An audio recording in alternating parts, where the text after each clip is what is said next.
Hi, I'm Zor. Welcome to Unizor Education.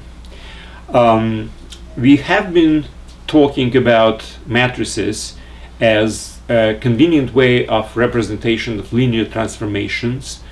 Right now I would like to introduce a few basic operations on matrices, which definitely should be introduced since matrix is just a new object. We have invented this object. And as usually, after we invented something, we have to know what to do with this. So these basic operations are really quite trivial, and they do not really represent the essence of linear transformations. They are just abstract, formal, if you wish, operations which can be done with matrices as well as with any sets of numbers, and operations are quite trivial actually. So first of all, I would like to mention one more thing here. Mostly we will be dealing with square matrices of 2 by 2 size, like this, or 3 by 3 size, which is something like this.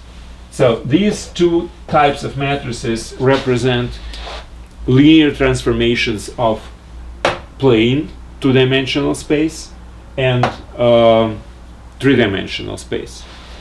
Obviously, matrices can be of any dimension. I mean, matrix is a table, right? So the table can have certain number of rows and certain number of columns, and it can be different, for instance 25 rows by 75 columns.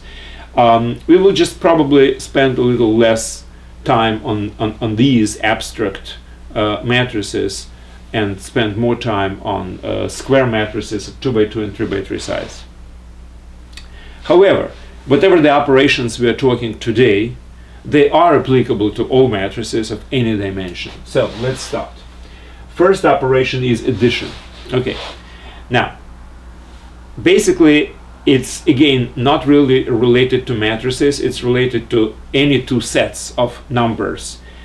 How can we think about addition of two different sets of numbers? Well, number one, the number of elements in these sets must be the same, and then we just add corresponding elements. They're supposed to be ordered, like first, second, third, etc. And we will just add first element of the first set to the first element of the second set, and that would be the first element of the result. 25th element of the first set we will add to 25th element of the second set, and that would be the 25th element of the result. So basically, if we are talking about addition of two matrices, we are talking about addition of matrices of exactly the same size, the same number of rows and the same number of columns, and we will just correspondingly add them. So if you have a matrix like this, which is 3 by 2, 3 rows by 2 columns, plus matrix like this,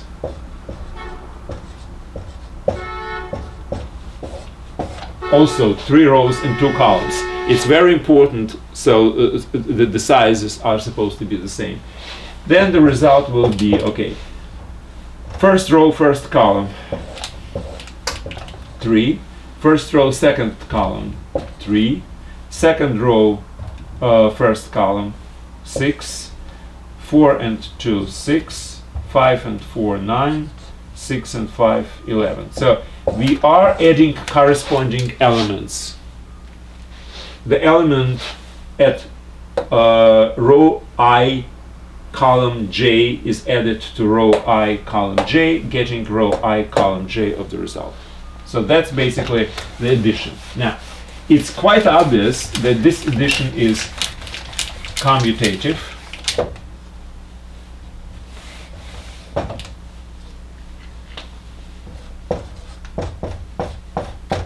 Why? Because the matrices have exactly the same size, and each element of the result is a sum of corresponding elements, but the correspondence is exactly the same, regardless of how we put these two. So it's first column, first row, first column, and first row, first column, or 27th row and 17th column, 27th row and 17th column. So if we will add them in any order, the result will be exactly the same. So that's why it's commutative. It's also associative in exactly for the same reason, which means A plus B plus C is equal to A plus B plus C. This associativity follows from the associativity of the plain addition of the numbers. Since again the order is exactly the same, sizes are exactly the same, so it follows from the associativity of the addition for plain numbers. That's it for addition. I mean, it's an abstract operation which, again, I don't claim it will play a significant role in our usage of matrices as linear transformations. However, you know, for completeness, probably we should introduce this operation. Now, by the way, there is an operation of multiplication of matrices, and this operation plays extremely significant role in transformations, in linear transformations. But that would be the subject of the next lectures.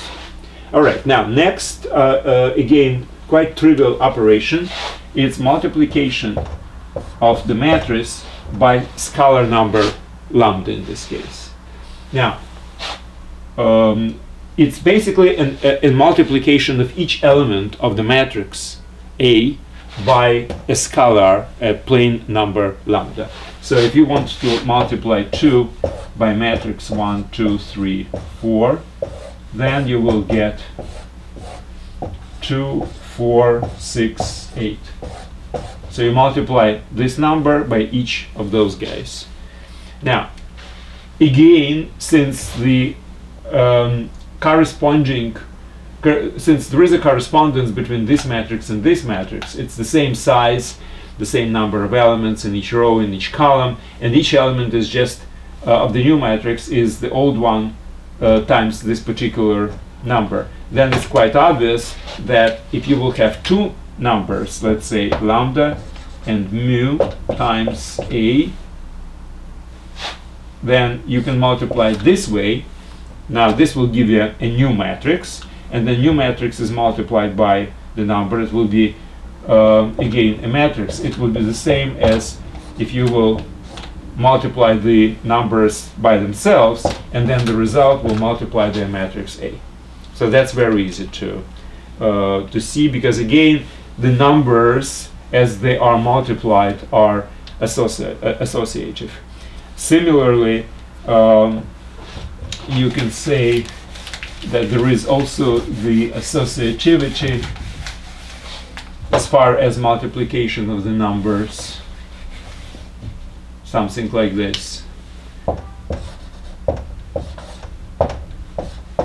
So these are three numbers, so you can multiply it this way, or you can multiply it this way, or you can multiply it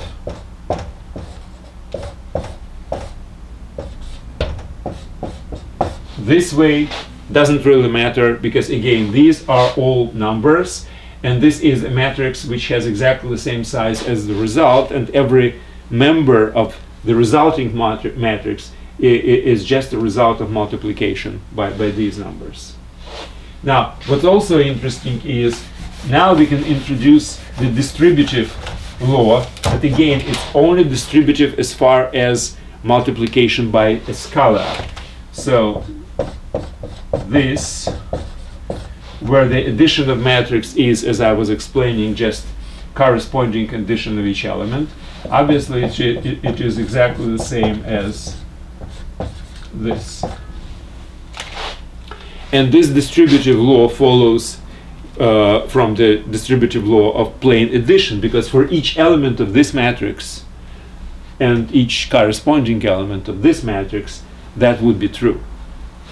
So if you will take, let's say, element on the crossing of i's row and j's column of this matrix, it's supposed to be added to element of this matrix on the same row. then the result would be multiplied, and that would be the ij element of the result. But this would be exactly the same, because the result of this summation is actually the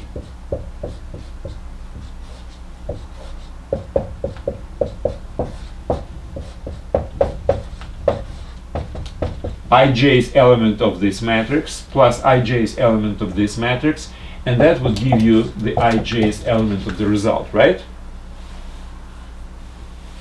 I use the same letter because eventually it will be the same. Now, what is this?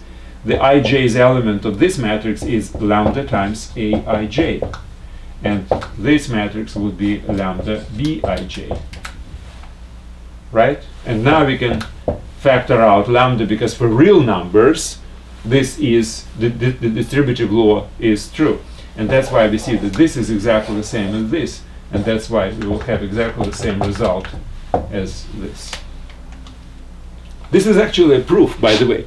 I mean, it's obvious from certain philosophical viewpoint, but if somebody asks you to prove this particular thing, this is how you can prove it. So I'm using this particular notation for specifying the element which is on i's row and j's column of this matrix. So this basically is the way how you can prove by element for each I changing from number 1 to whatever the maximum row, and for each j from again number 1 to whatever is maximum column. So this is a distributive law relative to addition of matrices. Now there is a similar distributive law relative to addition of numbers.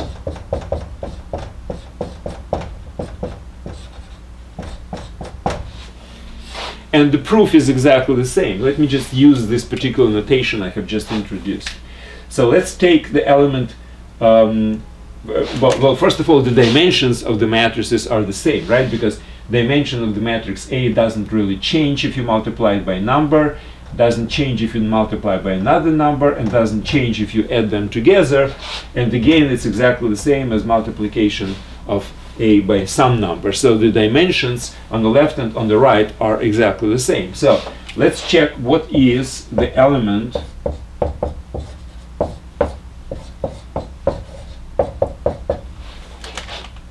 which stands at the row I and column J of the left matrix. Well, this is a multiplication of a number by a matrix, right? So the ij's element of the result of this multiplication is the same number multiplied by ij's element of the matrix A. This is a definition basically of the multiplication of the number.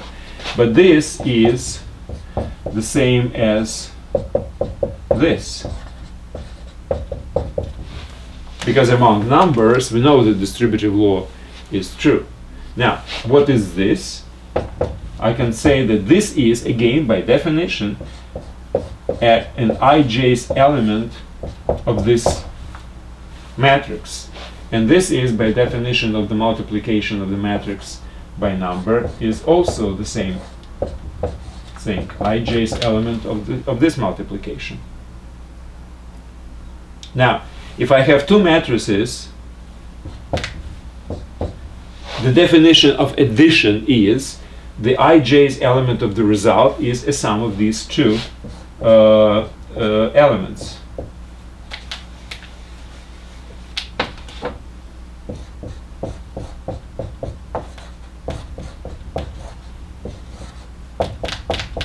That's by definition of the addition. So this is by definition of multiplication by number. This is also multiplication by number.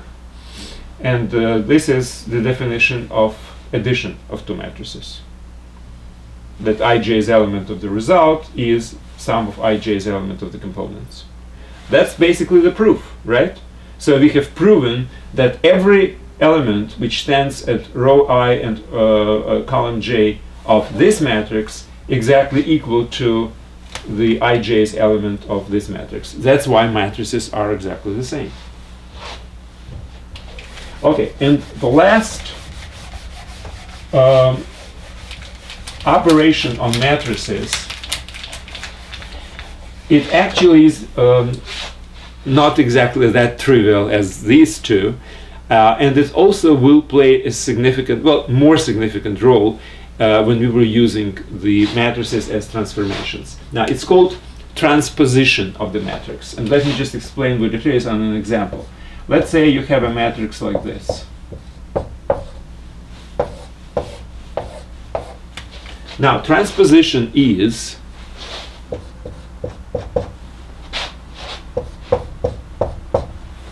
and it's using the power notation with the letter T. The transposition matrix is, I will use every row as a column, and obviously every column as a row. So 1, 2 would be my first column, 3, 4 will be my second column, and 5, 6 will be my third column. So that's what transposition means.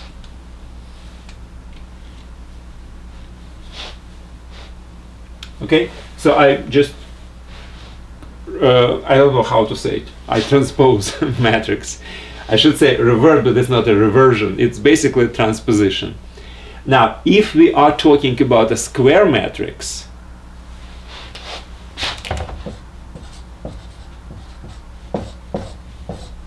transposition would be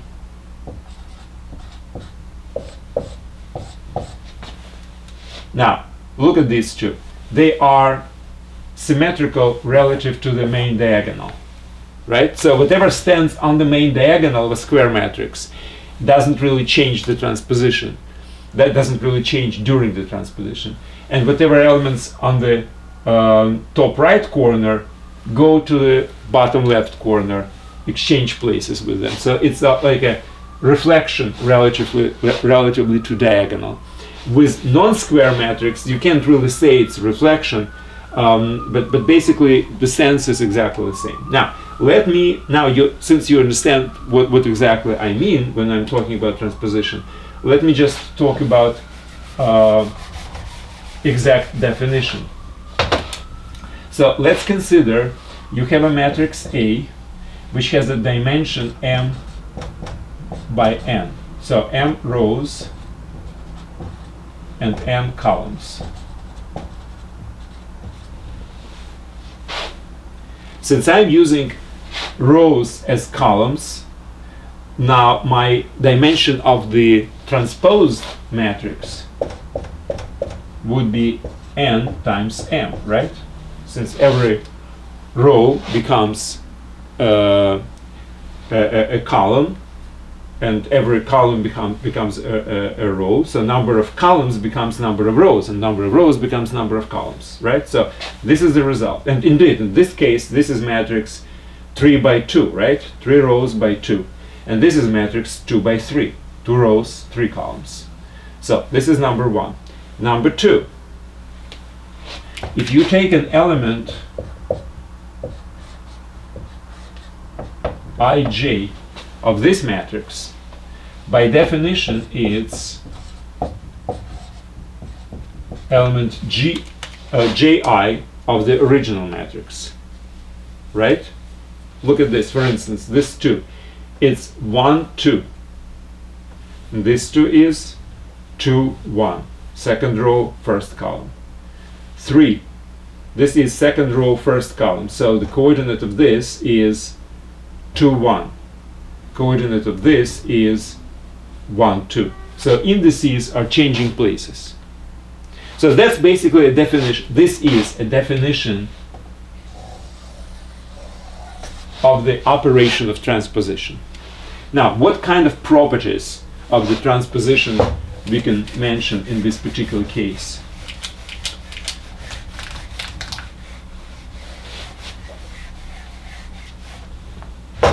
Well, there are a couple of properties. Number 1, which is kind of obvious, if you transpose the matrix twice, what happens? Well, you will return basically to the same thing. First, you're using columns as rows and columns, and then you do it again, rows and columns and columns and rows. So you do twice exactly the same thing, and you will get exactly the same thing here.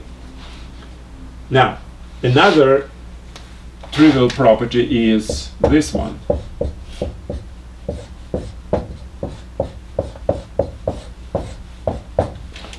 So if you multiply a transposed matrix by a number, it's exactly the same thing as to multiply original by this number and then transpose. Why? Well, because the multiplication doesn't really change the structure of the matrix. It just adds a multiplier to each its member. So the multipliers will just move together with original elements, and that's why that's true. And similarly, addition also doesn't really change the fact.